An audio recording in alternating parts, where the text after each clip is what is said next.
Tu vas voir. Des arcs-en-ciel animaux. C'était tout magique. Juste une petite question. Attention, c'est très compliqué. Vous pouvez pas comprendre. Je crois que c'est pas encore prêt. Coucou César, bienvenue dans ce nouvel épisode de C'est celui qui dit. Comment ça va et quelles sont les nouvelles pour toi ? Bonjour Gaëlle, moi je vais très bien, comme à chaque fois de toute façon. Là en ce moment c'est la fin de l'année scolaire, donc là au collège c'est un peu tranquille pépère pépouze. Bon, on fait pas grand chose, on travaille encore un peu mais ça va. Là il y a des petits des professeurs pardon, ils commencent à nous faire des petites surprises comme des jeux où on va regarder des films. En histoire géo, on va regarder le nouvel Astérix et le combat des chefs. J'avais déjà vu sur Netflix, mais ça va être bien de le regarder avec la classe. En musique, on a commencé le film Les choristes. Il est bien aussi. Il est un peu émouvant un peu au début, mais après je pense que ça va être bien. Ça va être un bon film. Et donc là, par contre, en physique-chimie, on n'a rien fait.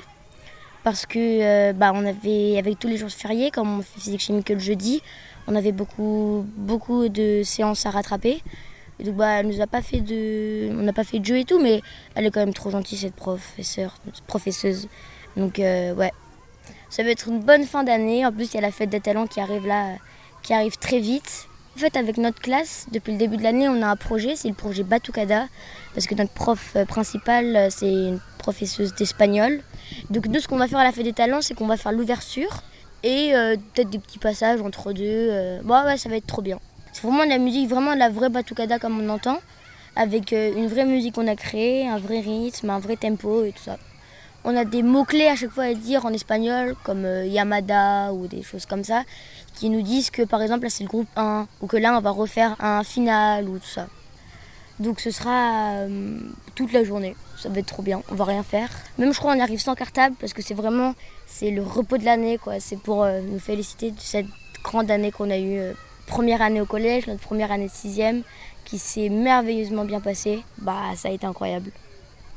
Alors maintenant, j'aimerais que tu nous parles d'une actualité qui t'a marqué ces derniers temps. Que Paris, depuis le début que je l'ai dit, ils ont fini par la gagner, la petite Ligue des Champions. 5-0 face à l'Inter de Milan. Là, au moins comme ça, les Marseillais, ils n'ont plus rien à dire. Même leur petite excuse là, jamais les premiers et tout, ça sert à rien. Eux, leur Ligue des Champions, c'était pas la folie. C'était compliqué pour eux de la remporter, que nous, c'était facile. C'était vraiment, j'ai l'impression que c'était en détente. Alors on passe directement à la troisième question, qui est le moment de ta question. C'est l'année dernière en CM2, qu'est-ce que tu as le plus aimé dans notre classe ? Franchement, c'est une question hyper dure à répondre. Si je dois dire une personne, logiquement ce serait Pierre, puisque donc, moi, pour rappeler aux personnes qui nous écoutent, je suis à ESH et je m'occupais de Pierre. Donc forcément, il y a un lien particulier. Mais j'ai adoré votre classe parce que ça fait quand même 3 ans que j'étais avec vous. Donc il y a un truc un peu particulier qui s'est fait et qui, je pense, est assez rare. C'est-à-dire que j'avais l'impression que tous vous étiez un peu mes petits frères, mes petites sœurs. Mais après ceux de la radio, forcément, j'ai plus de liens avec vous. Et alors on enchaîne avec notre 4e question qui est: est-ce que tu as une recommandation culturelle à nous partager ? Alors en recommandation culturelle, en ce moment j'aime bien rigoler. Donc j'écoute Paul Mirabel.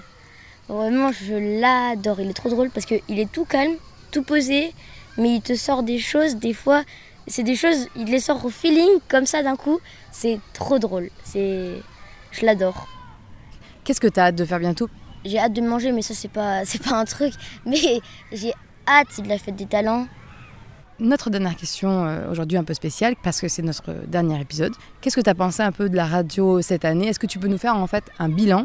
Alors j'ai adoré, je trouve que c'est vraiment une idée incroyable de faire parler des enfants, des jeunes un peu comme nous, parce que ça change un peu des adultes, surtout parce qu'on n'a peut-être pas la même façon de voir les choses, d'entendre les choses, de comprendre les choses. Donc de nous les décrire à notre façon, à comment on le pense, je trouve ça hyper chouette. Je trouve que ça a été trop bien de te revoir, Gaëlle, à chaque fois, de passer plus de temps avec toi, de parler, de me réécouter et tout. J'ai adoré de me faire écouter à ma famille. À chaque fois, ils rigolaient un peu et tout. C'était incroyable. J'ai aussi un peu écouté les autres. Ils parlent hyper bien. Je les écoute même des fois avant de m'endormir parce que c'est incroyable, j'adore. Eh bien écoute, je te remercie beaucoup César d'avoir fait toute cette année avec moi. J'ai trouvé ça super. Et puis je te dis bye bye. Bye bye et merci beaucoup à toi aussi Gaëlle, ça a été incroyable.